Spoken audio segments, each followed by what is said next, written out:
ओम नमो भगवते वासुदेवाय। सनत कुमार भगवंताशी संवाद साधतात आणि त्या दरम्यान भगवंताला ते म्हणाले, भगवंता, हे संपूर्ण ब्राह्मण कुळ आपणच राखून ठेवायला पाहिजे, आपणच त्याचं रक्षण करायला पाहिजे. आपल्याकडनं त्याचं रक्षण व्हावं अशाच योग्यतेचं हे ब्राह्मण कुळ आहे. कारण साक्षात धर्मरूप आपण असून सुद्धा आपण आपल्या सुमधुर वाणीनं आणि पूजनादीद्वारा या उत्तम कुळाची जर राखण केली नाहीत तर आपल्या मनाशी जर आपण जो मार्ग निश्चित केलेला आहे, ठरवलेला आहे, जो कल्याणाचा मार्ग आहे, तोच नष्ट होईल. कारण सर्वसामान्य माणसं तर श्रेष्ठ अशा लोकांच्या आचरणाप्रमाणेच वागत असतात. आपण सत्वगुणाची खाणी आहात, सगळ्या जीवांचं कल्याण करण्यासाठी आपण सदैव उत्सुक असतात आणि त्यामुळे आपल्या शक्तिरूप राजाधिकांच्या द्वारे धर्माचे जे विरोधी आहेत, धर्माचे जे शत्रू आहेत, त्यांचा आपण संहार करता, त्यांचा नाश करता. आणि यातला उद्देश एकच आहे की वेद मार्गाचा उच्छेद होऊ नये. वेद मार्गाचा उच्छेद ही काही आपली इच्छा नाही, हे काही आपल्याला अभिष्ट नाही. आणि म्हणून आपण धर्माच्या शत्रूंचा संहार करता. आपण त्रैलोक्याचे अधिपती आहात, जगत प्रतिपालक आहात, जगताचं संपूर्ण प्रतिपालन आपण करता. तरी सुद्धा ब्राह्मणांच्या बद्दल आपण इतके नम्र असता, पण इतका नम्र भाव धारण करून सुद्धा आपल्या तेजामध्ये कुठेही कमीपणा येत नाही.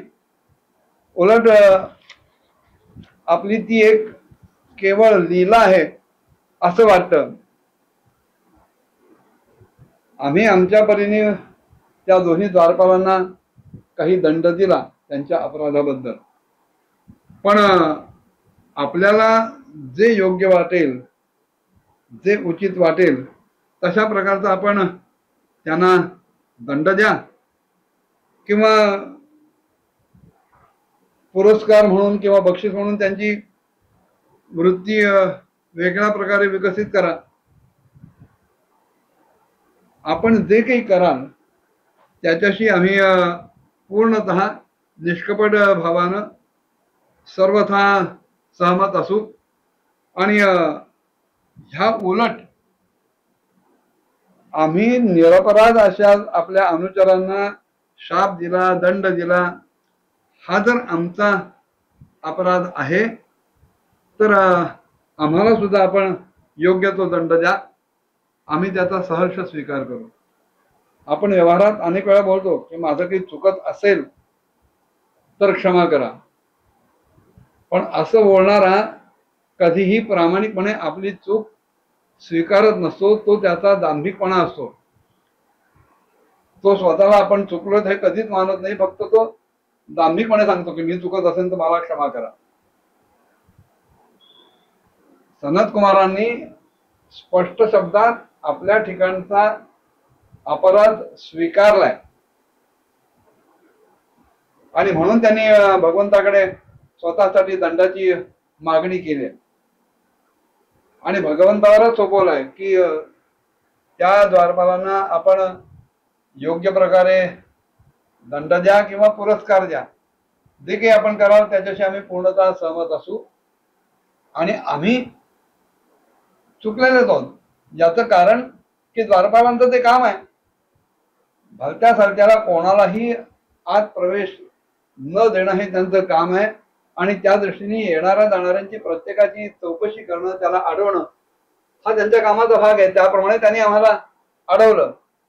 फक्त आम्ही आमच्या ठिकाणी आम्ही भगवत भक्त याच्यातून देखील त्यांच्यावर रागावलो किंवा आमच्या भगवत दर्शनाच्या अडचणी येत आहेत अशा भूमिकेतून जे आम्ही त्यांच्यावर रागावलो, तो खरोखरच आमचा अपराध आहे आणि त्या आमच्या अपराधाला आपण अवश्य दंड द्यावा. आम्ही त्याचा सहर्ष स्वीकार करू. भगवंत म्हणाले, तुम्ही जो काही दंड दिलाय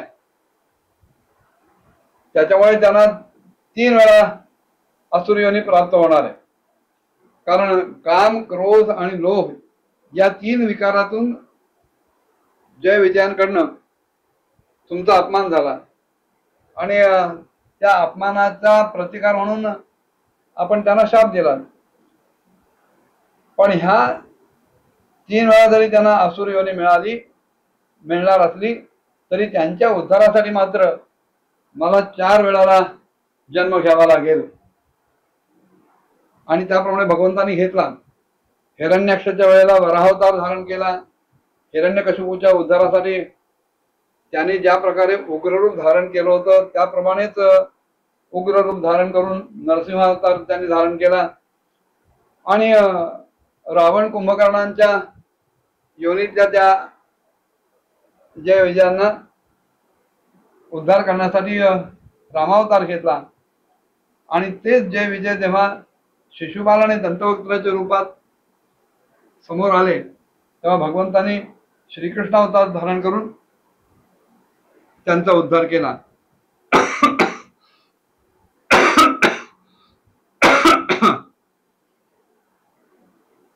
भगवंत सनत कुमारला सांगतायत की तुम्ही जरी किती म्हणालात की आमच्याकडनं अपराध झालाय, आम्ही त्या दंडाचा स्वीकार करू, पण खरं सांगायचं तर तुम्ही जी शापवाणी उच्चारली ती सुद्धा माझ्याच प्रेरणेने तुम्ही ती उच्चारली. कारण आता हे लगेच दैत्ययोनीला प्राप्त होतील आणि तिथे क्रोधावेश वाढून त्यांच्या ठिकाणी माझ्याबद्दलची एकाग्रता निर्माण होईल आणि त्याच्यातूनच ते सुदृढ असे योग संपन्न होतील आणि पुन्हा लवकरात लवकर माझ्याकडे परत येतील. तेव्हा जे काही झालंय त्याच्यात तुम्ही स्वतःला अपराधी मानायचं आवश्यक कारण नाही. हे सगळं माझ्याच प्रेरणेने झालंय. ह्यातला एक भाग असा आहे की जसं लौकिक जीवनामध्ये आपल्याला सतत काही ना काहीतरी उत्कर्ष व्हावा असं वाटत असतं. आपण जर कुठे नोकरीत असो तर आपल्याला काहीतरी पदोन्नती मिळावी असं वाटत असतं. ह्या जय विजयांना सुद्धा आपण कायम द्वारपालच का राहावं, तरी भगवंतासारखे दिसत असले तरी सुद्धा भगवन्मय का होऊ नये, भगवंताशी सायुज्य का होऊ नये असंही वाटत असेल. आणि भगवंताशी सायुज्य होणं ही पुढची अवस्था आहे. शेवटची जी मुक्ती आहे ती सायुज्य आहे. नुसतं स्वरूपता मिळून भागत नाही, स्वरूपता मिळून भागत नाही, समीपता मिळून सुद्धा भागवत नाही. भगवंताशी सायुज्य घडणं हे सर्वात शेवटचं प्राप्तव्य आहे. मग त्यांच्या मनात तसा विचार आला असेल आणि म्हणून जर त्यांनी भगवत प्रेरणेने, कारण भगवंताची त्यांच्यावर कृपा आहे, त्या मुनींचा अपमान केला असेल तर त्याचा परिणाम असा आहे की मुनींच्या शापामुळे, तोही भगवंताच्या प्रेरणेनेच त्यांना मिळाला, ते असुर योनीत गेल्यानंतर भगवत स्पर्शाने जेव्हा ते उद्धरून जातील, भगवत स्पर्श जेव्हा त्यांना होईल, अगदी वध होण्यासाठी म्हणून का होईना, तिथे त्यांना सायुज्यच प्राप्त होईल. आणि त्या दृष्टीने त्यांना पार्षदापासून किंवा द्वारपाल पदापासून पदोन्नतीच प्राप्त होईल.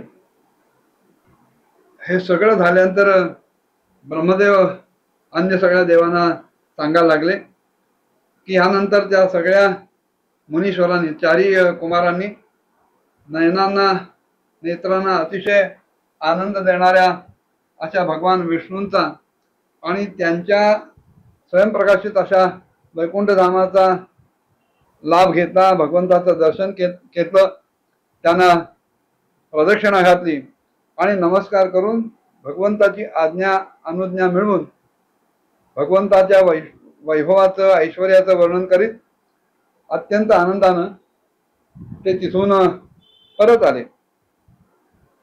मग पुन्हा भगवंतांनी आपल्या या दोन्ही अनुचरांना सांगितलं, चला आता जा, मनामध्ये कुठल्याही प्रकारचं भय भीती न बाळगता तुम्ही खाली जा, तुमचं कल्याणच होईल. आणि मी जरी सगळं काही करायला समर्थ असलो सर्व समर्थ असलो तरी सुद्धा ब्रह्मतेज जे आहे, ब्रह्मशाप जो आहे, ब्राह्मणांची जी वाणी आहे ती कुठल्याही परिस्थितीत मी घालवू शकत नाही, पुसू शकत नाही, मिटवू शकत नाही. कारण ज्या प्रकारे त्या ब्राह्मणांनी वाणी उच्चारली त्याच्याशी मी सहमत होतो.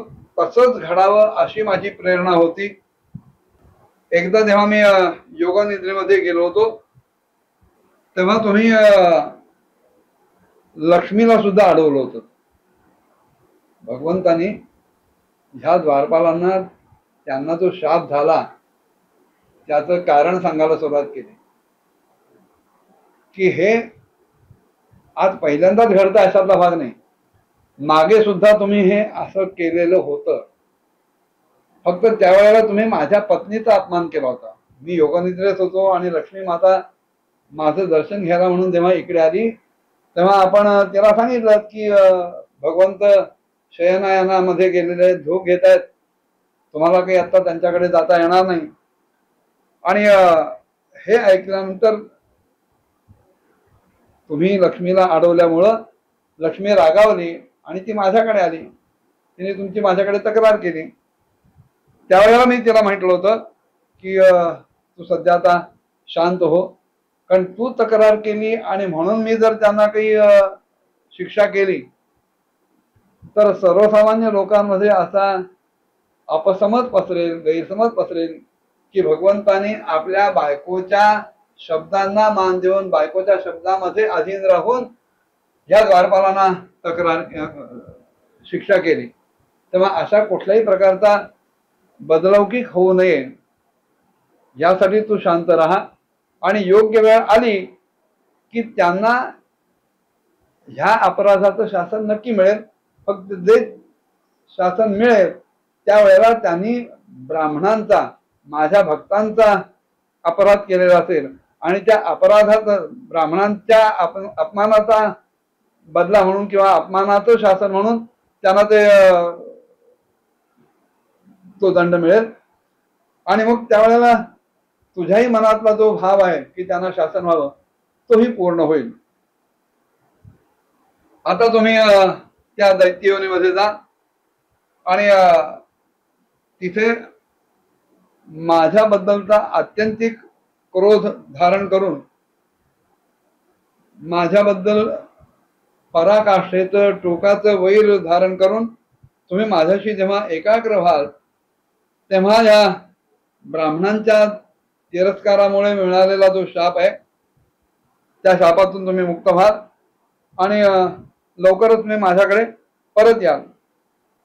भगवंताने द्वारपालांना अशी आज्ञा दिली आणि भगवंत विमानांच्या ताफ्याने सज्ज असलेल्या अशा आपल्या सर्वाधिक वैभव संपन्न अशा स्वतःच्या धामामध्ये प्रविष्ट झाले. जय विजय ब्रह्मशापामुळं त्या अनुल्लंघ्याच्या भगवत धामामध्येच श्रीहीन झाले, विरूप झाले आणि त्यांच्या ठिकाणचा सगळा गर्व हा गळून गेला. ब्रह्मदेव आपल्या मुलांना सांगतायत, देवांना सांगतायत की वैकुंठापासून पतन झाल्यामुळं त्या वैकुंठवासी लोकांमध्ये अतिशय हाहाकार माजला आणि त्यावेळेला दितीच्या गर्भामध्ये कश्यपांचं जे उग्र तेज धारण केलं गेलं होतं त्याच्यामुळे जो जीव धारण झालेला होता त्या गर्भामध्ये भगवंतांच्या त्या पार्षद प्रवरांनी जय विजयाने प्रवेश केला आणि त्या दोघा असुरांच्या तेजामुळेच तुम्हा सर्वांचं तेज हे फिकं पडत आहे, अस्पष्ट होत आहे. आणि या वेळेला भगवंतांना हे असंच करायचं आहे. भगवंत जे आदिपुरुष आहेत, संसाराची उत्पत्ती, स्थिती आणि लय ह्या गोष्टींचं जे कारण आहेत, ज्यांच्या योगमायेमुळं मोठमोठाले योगीजन सुद्धा अत्यंत कठीण अशा संसार सागरातून तरुण जातात त्या सत्वादी तिन्ही गुणांचे जे नियंता श्रीहरी आहेत ते आपलं कल्याणच करतील. आणि आता या विषयामध्ये आपण काही विशेष विचार करून फार काही लाभ होईल असं नाही, असं ब्रह्मदेवानी त्या देवादिकांना सांगितलं. आणि मग पुढे काय घडलं पुढच्या भागात बघूया. ओम नमो भगवते वासुदेवाय.